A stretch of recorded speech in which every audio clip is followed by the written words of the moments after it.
Basic toilet rule ಎಲ್ಲರಿಗೂ ಗೊತ್ತು. ಆದ್ರೆ ಪಬ್ಲಿಕ್ ಟಾಯ್ಲೆಟ್ ಅಂತ ಬಂದಾಗ ಯಾವನನ್ನ ಮಗಸ ಪಾಲನೆ ಮಾಡುದಿಲ್ಲ. ಜೆಂಡರ್ ಡಿಸ್ಕ್ರಿಮಿನೇಷನ್ ಇಲ್ಲ, ಹುಡುಗರ್ದು ಹುಡುಗಿಯರ್ದು ಇಬ್ಬರದು ಟಾಯ್ಲೆಟ್ ಬ್ಲಾಕ್ ಆದ ಡ್ರೈನೇಜ್ ಗಿಂತ ಕಡೆ ಆಗಿರ್ತದೆ. ಫ್ಲಶ್ ಮಾಡುದು ಕಕ್ಕ ಮಾಡೋದಕ್ಕಿಂತ ಸುಲಭ, ಆದ್ರೆ ಸಹ ಮಾಡ್ಲಿಕ್ಕೆ ಆಗುದಿಲ್ಲ ಅಲ್ಲ. ಸುಸ್ಸು ಮಾಡಿ ಫ್ಲಶ್ ಮಾಡ್ಲಿಕ್ಕೆ ಮರ್ತೋಗುದಂದ್ರೆ ಇದು ಕಲ್ಜಿಗಲ್ಲ. ಎಂತ ನಿಮ್ಗೆ ಫ್ಲಶ್ ಮಾಡುದು ಫೋಬಿಯಾವಾ?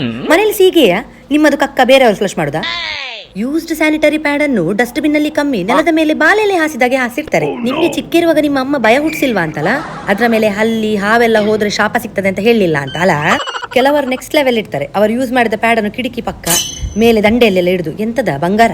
ಕೆಲವರು ನೋಡ್ಬೇಕು, ಆ ಪ್ಯಾಡ್ ಅನ್ನು ತೆಗೆದು ಟಾಯ್ಲೆಟ್ ಗುಂಡಿಗೆ ಹಾಕಿ ಬಿಡುದು. ಅದು ಫ್ಲಶ್ ಮಾಡಿದ್ರೆ ಹೋಗ್ತದ, ಅದು ಬ್ಲಾಕ್ ಆಗಿ ಮೇಲೆ ಬಂದ ದೇವರಾಣೆ ಹೇಳ್ತೇನೆ, ನೀವು ಯಾರೇ ಆಗಿರ್ಲಿ ನನ್ನ ಕೈಗೆ ಸಿಗ್ಬೇಕು. ನೀವು ನಿಮ್ಮ ಬಾಯೊಳಗೆ ತುರ್ಕಿಸ್ಲಿಲ್ಲ ಆ ಪ್ಯಾಡ್ ಅನ್ನು ಮತ್ತೆ ಕೇಳಿ. ನೀವು ಚಪ್ಪಲ್ ಹಾಕಿ ಟಾಯ್ಲೆಟ್ ಸೀಟ್ ಮೇಲೆ ಯಾವ ಬೋದಾಳ ಕೂತ್ಕೊಳ್ತಾನವೋ ಅಂದ್ರೆ ನಿಮ್ಮ ಪ್ರಕಾರ ನೀವು ಹೋದ ನಂತರ ಯಾವ ನನ್ನ ಮಗಸ ಮತ್ತೆ ಹೋಗಿ ಕೂತ್ಕೊಳ್ಬಾರ್ದು?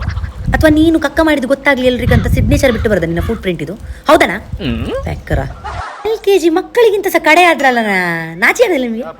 ಕೆಲವು ವಾಶ್ರೂಮ್ ಅಲ್ಲಿ ಹೋಲ್ಡರ್ ಇದ್ರೆ ಬಲ್ಬ್ ಇರುವುದಿಲ್ಲ, ಸ್ವಿಚ್ ಇದ್ರೆ ಕರೆಂಟ್ ಇರೋದಿಲ್ಲ, ಬಾಗಿಲಿದ್ರೆ ಚಿಲ್ಕ ಇರೋದಿಲ್ಲ. ನಿಮ್ಮಿಂದಾನೆ ನಮ್ಮಂತವ್ರು ಎಷ್ಟು ಜನ ಸಫರ್ ಆಗ್ತಾ ಇದ್ದಾರೆ ಅಂತ ಗೊತ್ತುಂಟಾ? ಟ್ರಾವೆಲಿಂಗ್ ಅಲ್ಲಿ ಯೂರಿನ್ ಬಂದ್ರೆ ಒಂದು ದೊಡ್ಡ ಹಿಂಸೆ.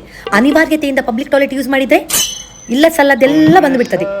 UTI, vaginal infection, fungal infection, skin rash, hepatitis A and what not man. It's a tie situation bro. Gender equality ಎಲ್ಲಿಲ್ಲದಿದ್ರು ಇಲ್ಲಿ ಗ್ಯಾರಂಟಿ ಉಂಟು.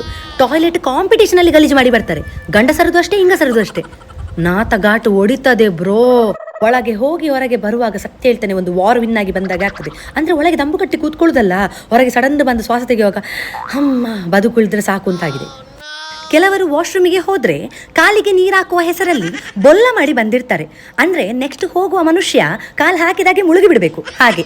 ಕೆಲವು ವಾಶ್ರೂಮ್ ಅಲ್ಲಿ ಟಿಶ್ಯೂ ಸುನಾಮಿ ಬಂದಿರ್ತದೆ. 1-2 ತೆಗೆಯುವ ಜಾಗದಲ್ಲಿ ಇಡೀ ರೋಲು ಖಾಲಿ ಆಗಿರ್ತದೆ. ಅಂದ್ರೆ ಇವರು ಒಳಗೆ ಸುಸ್ಸು ಮಾಡೋದಲ್ಲ, ಮ್ಯಾಜಿಕ್ ಶೋ ಮಾಡೋದು.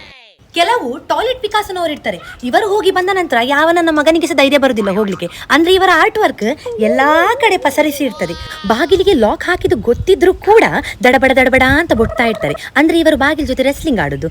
ನಂಗೆ ಅರ್ಥ ಆಗ್ತದೆ bro, you are in a pressure. I do understand. Even I came with the same pressure. ಬಂದು ಕೂತು 1-2 ನಿಮಿಷ ಆದದಷ್ಟೇ. ಹಾಗಂತ ಹೇಳಿ ನಾನು ನಿನ್ನ ಪ್ರೆಷರಿಗೋಸ್ಕರ ನನ್ನದು ಅರ್ಧದಲ್ಲಿ ಬಿಟ್ಟು ಬರ್ಲಿಕ್ಕೆ ಆಗುದಿಲ್ಲಲ್ಲ. ನೀವು ಸ್ವಲ್ಪ ಅರ್ಥ ಮಾಡಿಕೊಳ್ಬೇಕಲ್ಲ.